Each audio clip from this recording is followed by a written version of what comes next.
எல்லா வீடியோஸும் பார்த்துட்டு ஃபீட்பேக் தரீங்க. ரொம்ப ரொம்ப சந்தோஷம். ட்ரை பண்ணிவிட்டு எனக்கு இமேஜஸும் அனுப்புகிறீங்க. ரொம்ப சாட்டிஸ்ஃபேக்ஷனாக இருக்குது. நிறைய ட்ரை பண்ணுங்கள். இந்த ஒவ்வொரு வீடியோஸும் பார்த்திங்கன்னா ஒவ்வொரு பிஸ்னஸ் ஆப்பர்ச்சுனிட்டியை கொடுக்கறது தான். கிராஃப்டாக இருக்கட்டும், தையலாக இருக்கட்டும், டெய்லரிங்காக இருக்கட்டும், எல்லாமே உங்களுக்கு ஒரு தொழிலை உருவாக்கி கொடுக்கறதுக்காக ஒவ்வொரு வீடியோஸாக நான் போட்டுட்ருக்கேன். கண்டிப்பாக ஃபாலோ பண்ணுங்கள். பிஸ்னஸ் நல்லா பண்ண முடியும். அதுக்கு நீங்கள் நிறைய ட்ரைனிங்கும் எடுத்துக்கோங்க. அதாவது நிறைய ப்ராக்டிஸ் பண்ணிக்கோங்க. இந்த இதில் நான் இன்றைக்கி ஒரு வீடியோ போட போகிறேன். என்ன தெரியுங்களா? பேர்ல் பேங்கிள், அதாவது முத்து வச்சு எப்படி வளையல் செய்ய போகிறோம் அப்படிங்கிறது ரொம்ப ஈஸியாக இருக்கும். நிறைய சேல் பண்ணுறதுக்கும் நம்ம நல்லா யூஸ் பண்ணிக்கலாம். ஏன்னா ரொம்ப பிடிச்ச விஷயம் பேர்ல் இப்போ எல்லாருக்குமே. அதுக்கு தேவையான மெட்டீரியல் என்னென்னு பார்க்கலாங்களா? பேர்ல்ஸு ஒரிஜினல் பேர்ல்ஸும் கிடைக்குது, மார்க்கெட்டில் நார்மல் பேர்ல்ஸும் கிடைக்குது. உங்களுக்கு எது வேணுமோ அது வாங்கிக்கோங்க. பேங்கிள், இந்த பேர்ல்ஸு செய்யறதுக்கு பேங்கிள் பேஸ் எப்படி இருக்கும்னு பார்த்தீங்கன்னா இந்த மாதிரி ஹோலாக இருக்கும். பேங்கிள் பேஸ் இது வந்து நான் சிம்பிளாக எடுத்திருக்கேன். இதில் நிறைய மாடல்ஸ் இருக்குது. உங்களுக்கு எப்படி பிடிச்சிருக்கோ நீங்கள் அந்த மாதிரி எடுத்துக்கலாம். அதுக்கப்புறம் கோல்டனில் கியர் ஒயரு இது வந்து இதை வச்சு தான் நம்ம இதை செய்ய போகிறோம். அதுக்கப்புறமா கட்டர். எப்படி நம்ம மெஷர் பண்ணி எடுக்கணும் அப்படின்னா, இந்த கியர் ஒயரை இப்படியே ஒரு தடவை சுற்றுங்க.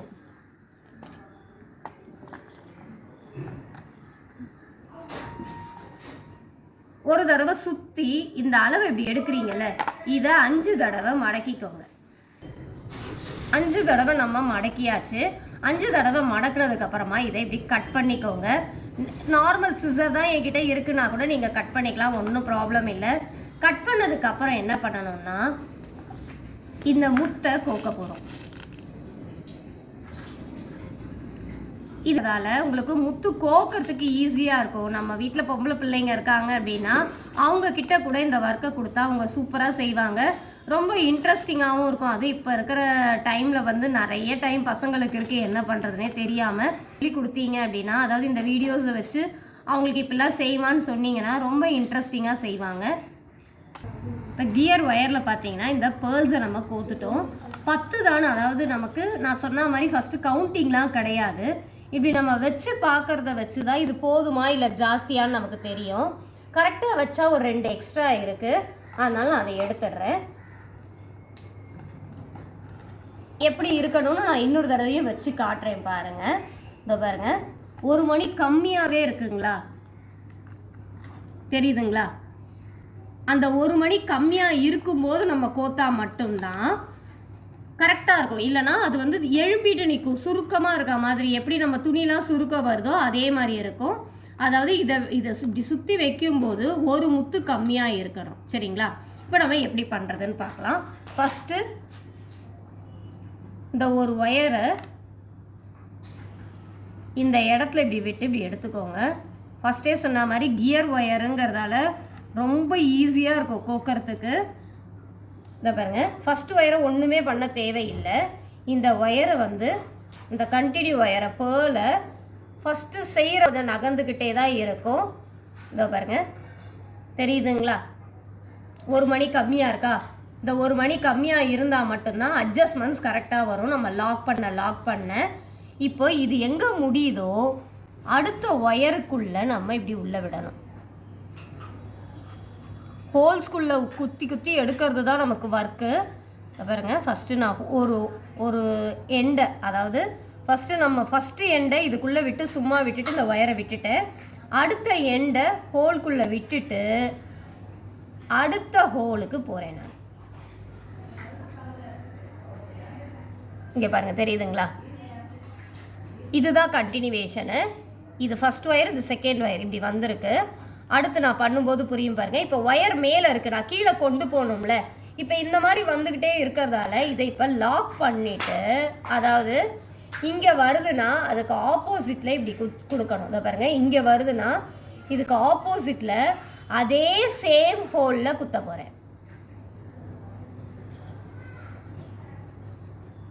இதை பாருங்கள், இந்த இடம் பாருங்கள் லாக் ஆகிடும், தெரியுதுங்களா? இதே மாதிரி தான் அடுத்தது போக போகிறேன். இதுலேருந்து வர அடுத்த ஒயரு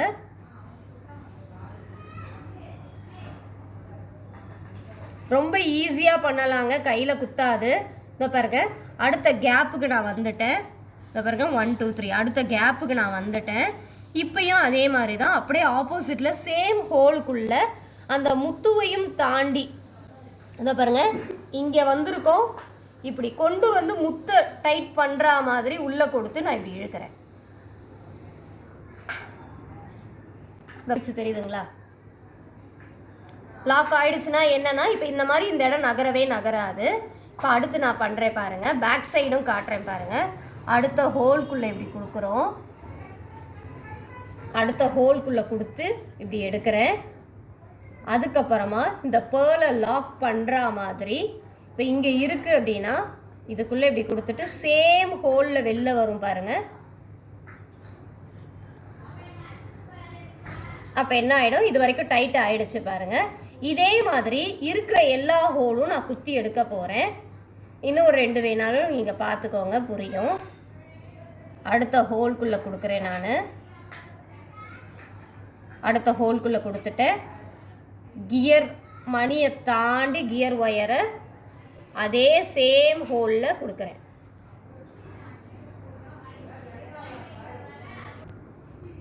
இதோ பாருங்கள், லாஸ்ட் வரைக்கும் வந்துட்டேன். அதாவது ஃபஸ்ட்டு நம்ம ஒயர் எடுத்து விட்டோம்ல, அதோட இந்த எண்டு வரைக்கும் இன்னொரு ஒயரை வச்சு சுற்றி நம்ம வந்தாச்சு. இதோ பாருங்கள் எவ்வளோ டைட் ஆகிடுச்சு பாருங்கள். இது நம்ம கடைசி வரைக்குமே வெளியிலேயே வராது, எத்தனை வாட்டி வேணாலும் போட்டு எடுக்கலாம். இந்த ஃபஸ்ட் ஒயர் இருக்குல்ல, இது எந்த ஹோலில் விட்டுருக்கோமோ அதே ஹோலில் திரும்ப விட்டுடுங்க இதையும். அப்போ தான் 2 ஒயரையும் சேர்த்து நாட் போட முடியும். சும்மா நார்மல் நாட்டு தான் போட போகிறோம். இந்த பாருங்கள் 2 எண்டோட ஒயரும் ஒரே இடத்துக்கு வந்துடுச்சு. நான் ஃபஸ்ட்டே சொன்ன மாதிரி எக்ஸ்ட்ரா தான் விட்டுருக்கேன். இந்த பாருங்கள் நார்மல் நாட்டு 2த்தையும் சேர்த்து நார்மலாக நாட்டு போடுறேன். ஒரு 2 தடவை நீங்கள் போட்டிங்கனாலே ஸ்ட்ராங் ஆகிடும். அப்படியே கட் பண்ணாமல் என்ன பண்ணணும் அப்படின்னா, பக்கத்தில் ஹோல்ஸ் இருக்குல்ல, அந்த ஹோல்குள்ளே விட்டுட்டு நீங்கள் கட் பண்ணால் போதும். இந்த பாருங்கள் பக்கத்தில் ஹோலில் விடுறேன்ல, அது இப்படி வருதுல்ல, இதை நீங்கள் கட் பண்ணால் இப்படி போகும்.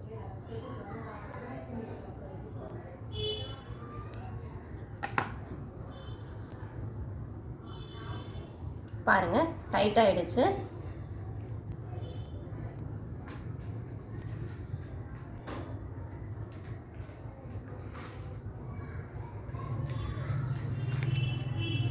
இது பாருங்க டைட் ஆயிடுச்சு.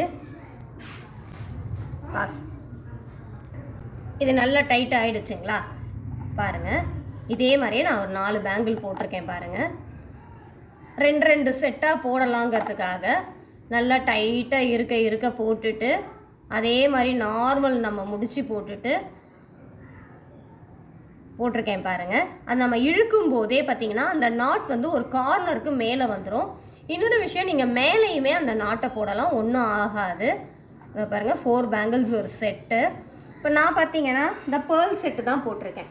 அப்போ இதுக்கு நம்ம மேட்சிங்காக நம்ம போட்டுக்கலாம். நம்ம யூஸ் பண்ணுறதுக்கு நமக்கு ஃபஸ்ட்டு நம்ம அலங்கரித்தாலே போதும். அதுக்கப்புறம் நம்ம மார்க்கெட்டிங் பண்ணோம் அப்படின்னா நல்ல பிஸ்னஸ் ஆப்பர்ச்சுனிட்டி கண்டிப்பாக நல்லா சக்ஸஸாக கொண்டு வரலாம். என்னோடய வீடியோஸ் ரொம்ப பிடிச்சிருக்கும். ஏதாவது கமெண்ட்ஸ் இருந்தால் சொல்லுங்கள். நன்றி.